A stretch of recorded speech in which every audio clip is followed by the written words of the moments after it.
Hello दोस्तों, कैसे हैं आप सब। स्वागत है आप सभी का कॉमिक वर्ल्ड चैनल पर। तो चलिए दोस्तों, शुरू करते हैं मनोज कॉमिक्स में मकड़ी रानी सीरीज की अगली कॉमिक्स नोटों में भगवान, जो कि चमत्कारी चोर का अगला भाग है। तो चलिए दोस्तों, शुरू करते हैं।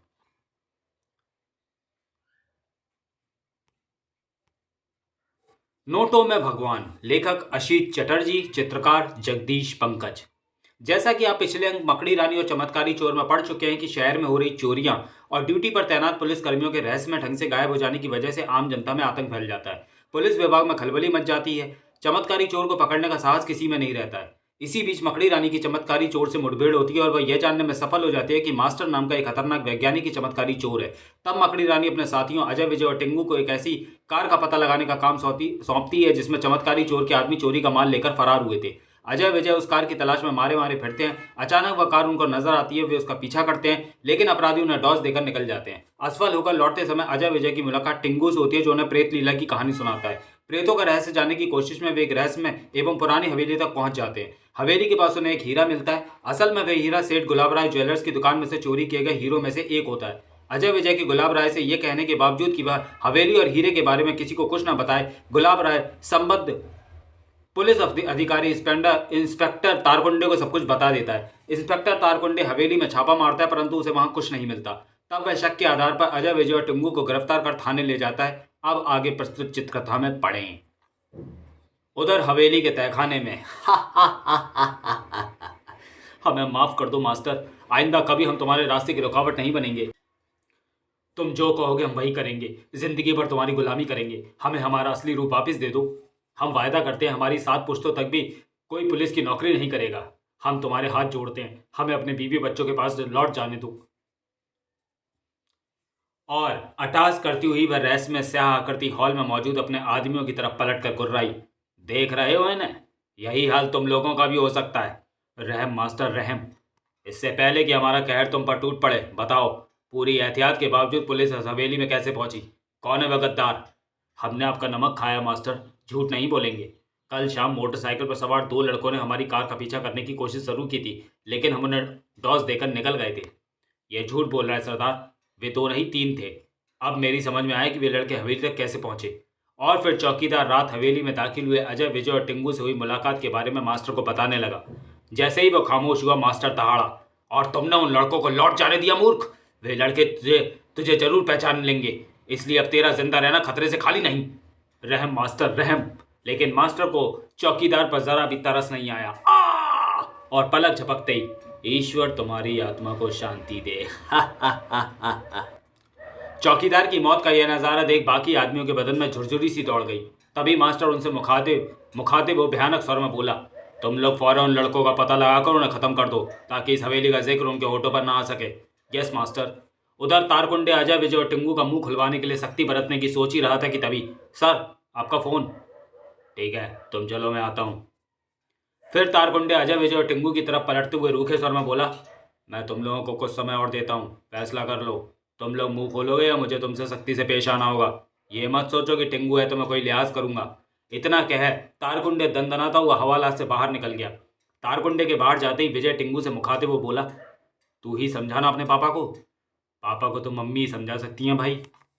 कुछ ही देर बाद हेड कांस्टेबल मौजीराम वहां आकर बोला, तुम लोगों को छोड़ा जा रहा है। वो मारा, जरूर मम्मी का फोन आया होगा, वरना पापा की समझ में हमारी निर्दोषता की बात कहाँ आने वाली थी। अजय, विजय और टिंगू ने फौरन थाने के बाहर जाने की राह पकड़ी। उनके जाने के बाद तारकुंडे गहरी सोच में डूब गया। आईजी साहब को भला इन्हें छुड़वाने की क्या जरूरत थी? खैर, मैं भी देखता हूँ मकड़ी रानी कब तक अपने आप को बचाती है। बस एक बार कोई ठोस सबूत लग जाए मेरे हाथ। तभी नए थानाध्यक्ष इंस्पेक्टर शिंदे ने तारकुंडे की सोचों को भंग करते हुए कहा, तारकुंडे, मेरा ख्याल है चोर चोरी का माल ठिकाने लगाने की जरूर कोशिश करेगा। हाँ? और अकस्मात ही एक विचार बिजली की तरह तारकुंडे के मस्तिष्क में कौंध गया। Good idea. मुझे ऐसे जौहरियों से पूछताछ करनी चाहिए जो चोरी का माल खरीदते हैं। इस विचार के दिमाग में आते ही तारकुंडे तेजी से उठा और थाने के बाहर निकल गया। तब शाम के करीब 5 बज रहे थे। बिना समय गंवाए तारकुंडे ने टैक्सी पकड़ी और सीधा जौहरी बाजार पहुंच गया। फिर पूछताछ करते हुए सेठ लल्लन लाहौर वाले की दुकान में जा घुसा। आइए आइए दरोगा साहब, आपने क्यों तकलीफ की? हमें बुला लिया होता। ऐसा लगता है जैसे पहले भी इसे कहीं देखा है, पर कहाँ। लल्लन लाहौर वाले को पहचानने की कोशिश करता हुआ तारकुंडे काउंटर के निकट पहुंच गया। फिर हीरा जेब से निकाल कर उसके सामने रखते हुए बोला, इस हीरो को पहचानते हो लल्लन मियाँ? ऐसे हीरे और भी होंगे तुम्हारे पास। केबला काफी कीमती मालूम पड़ता है। फिर लल्लन मियाँ हीरा हाथ में ले गौर से मुआयना करते हुए बोले, मुद्दत हो गई ऐसा लाजवाब हीरा आंखों के सामने से नहीं गुजरा। ज्यादा बनने की कोशिश मत करो लल्लन मियाँ, मुझे पक्की खबर मिली है कि चोरी के हीरे तुम्हारी खास कमजोरी हैं। अगर तुमने आजकल में किसी से ऐसे हीरो का सौदा किया है तो बिना हील हुज्जत के बता दो, वरना। कुछ देर ना नुकर करने के बाद लल्लन लाहौर वाले ने हीरे और आभूषण खरीदने की बात स्वीकार कर ली। काफी सस्ते दाम पर दे दिया था, सो नीयत फिसल गई। कौन था वह? धीरे बोलिए सरकार, दीवारों के भी कान होते हैं। अगर बात उसके कानों तक पहुंच गई तो समझिए मेरी खैर नहीं। खैर तो तुम्हारी अब भी नहीं है लल्लन मियाँ। मेरे सवाल का सीधी तरह जवाब दो। बताता हूँ सरकार, पहले भीतर तो चलिए। क्यों आप मेरी को मुश्किल में डाल रहे हैं? बड़ा खतरनाक आदमी है वह। अगर उसे पता चल गया कि मैंने आपको उसके बारे में कुछ बताया है तो यूं गर्दन हाँ करके रख देगा मेरी। ठीक है, चलो अंदर, पर याद रखो होशियारी दिखाने की कोशिश की तो हड्डी पसली तोड़ डालूंगा। फिर तारकुंडे लल्लन लाहौर वाले के साथ भीतरी केबिन में पहुंचकर बोला, हाँ अब बोलो कौन है वह? बताता हूँ हुजूर, सब कुछ बताता हूँ, पर वादा कीजिए आप इस मामले में मेरा नाम जाहिर नहीं करेंगे। मेरा समय बर्बाद मत कर। और तभी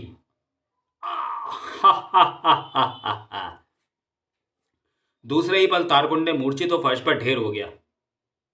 इसे अड्डे पर ले जाने का प्रबंध करो भीमा, मैं मास्टर को खबर करता हूँ। जो हुक्म सरदार। और लल्लन मियाँ के जाते ही भीमा अपने काम में जुट गया। थोड़ी देर बाद, अमा एहतियात से रखना, शीशे का सामान है, टूट फूट ना हो। जल्द ही ताबूत को सामने खड़ी सफेद मेटाडोर में रख दिया गया और फिर जैसे ही मेटाडोर आगे बढ़ी, एक स्विफ्ट कार तुरंत मेटाडोर के पीछे लग गई। Fiat car. फिएट को स्वयं मकड़ी रानी ड्राइव कर रही थी। अगर मैं तारकुंडे पर नजर न रखती तो शायद तारकुंडे का पता लगाना मुश्किल हो जाता। लेकिन अब एक बात तो साफ है कि चमत्कारी चोर के आदमी शहर में चारों तरफ फैले हुए हैं। लल्लन लाहौर वाला इस सच्चाई का प्रमाण है। फिर लगभग आधे घंटे बाद मेरा शक ठीक निकला। ये लोग उसी हवेली की ओर जा रहे हैं जिसका जिक्र अजय ने किया था। मुझे कार यहीं छोड़ देनी चाहिए। हो सकता है चमत्कारी चोर के आदमी इलाके की निगरानी कर रहे हों।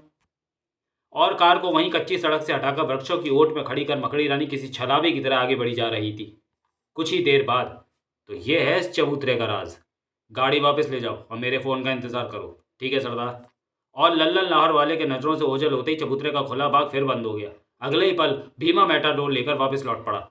इसे बाद में देखूंगी, पहले चमत्कारी चोर से निपट लूं। दूसरे ही पल मकड़ी रानी गुप्त रास्ते की बजाय जंगल के रास्ते से हवेली की तरफ चल पड़ी। हवेली तक पहुंचने में मकड़ी रानी को ज़्यादा वक्त नहीं लगा। तभी मकड़ी रानी ने अपनी बेल्ट का कोई बटन दबाया और पलक झपकते ही वह हवेली की छत पर जा पहुंची। फिर समय कमाए बिना वह अंधेरी सीढ़ियों से होती ही नीचे उतरती चली गई। कुछ ही देर बाद मकड़ी रानी हवेली के ग्राउंड फ्लोर पर पहुंच गई। ऐसा लगता है जैसे ये हवेली वर्षों से वीरान पड़ी है। ची ची, तभी सचमुच भूतिया हवेली लगती है। हवेली के अंदर से भी कोई रास्ता तहखाने तक जरूर जाता होगा। मुझे जल्द से जल्द उस रास्ते का पता लगाना चाहिए। और गुप्त रास्ते को खोजती हुई मकड़ी रानी अंततः एक सुसज्जित कमरे में जा पहुंची। आश्चर्य है, इस वीरान हवेली में यही एक कमरा ऐसा है जो साफ सुथरा और सुसज्जित है। जरूर इसमें कोई रहता है। हो सकता है इसी कमरे में तहखाने का गुप्त द्वार हो। तभी अनजाने में मकड़ी रानी का हाथ पलंग के पीछे लगे गुप्त स्विच पर पड़ा। स्विच के दबते ही ये क्या? फर्श नीचे धंस रहा है, पर कमरे का सामान अपनी जगह पर मौजूद है। अजीब तिलिस्म है। कुछ ही देर बाद फर्श स्थिर हो गया। ओह, तो यह है तहखाने का तिलिस्मी द्वार। फिर मकड़ी रानी के गैलरी में पहुंचते ही घर घर मकड़ी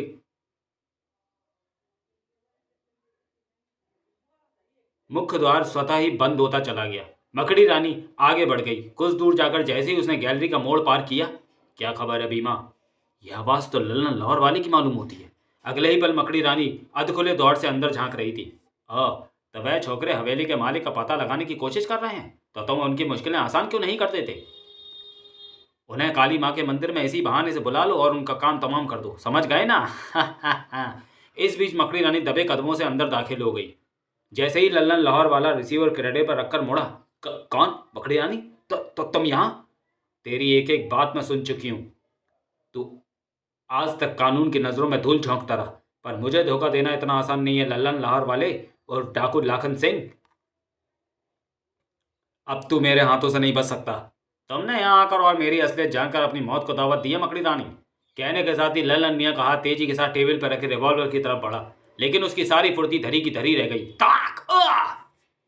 परंतु चोट की परवाह किए बगैर लाखन सिंह ने तुरंत अपने आप को संभाला और घायल चीते गिरे मकड़ी रानी पर झपट पड़ा। मैं तुझे जिंदा नहीं छोड़ूंगा मकड़ी रानी, आजा बच्चू, अभी मजा चखाती हूँ। और जैसे ही लाखन सिंह मकड़ी रानी के करीब पहुंचा, बोल मास्टर कहाँ है? इंस्पेक्टर तारकुंडे को तुमने कहाँ रख रखा है? मकड़ी रानी की बाह का कसाव लाखन सिंह की गर्दन पर क्षण प्रतिक्षण बढ़ता जा रहा था। अगर तूने जल्दी जवाब नहीं दिया तो तू जिंदा नहीं रहेगा। बताता हूँ, पर मेरी गर्दन पर कसाव कुछ कम होते ही लाखन बोल उठा, इंस्पेक्टर तारकुंडे यहीं तहखाने के कमरे में बेहोशी की हालत में कैद है, पर मैं ये नहीं जानता कि मास्टर कहाँ है। तू ऐसे नहीं बताएगा। मुझे छोड़ दो। और इससे पहले कि लाखन सिंह संभल पाता, मरा।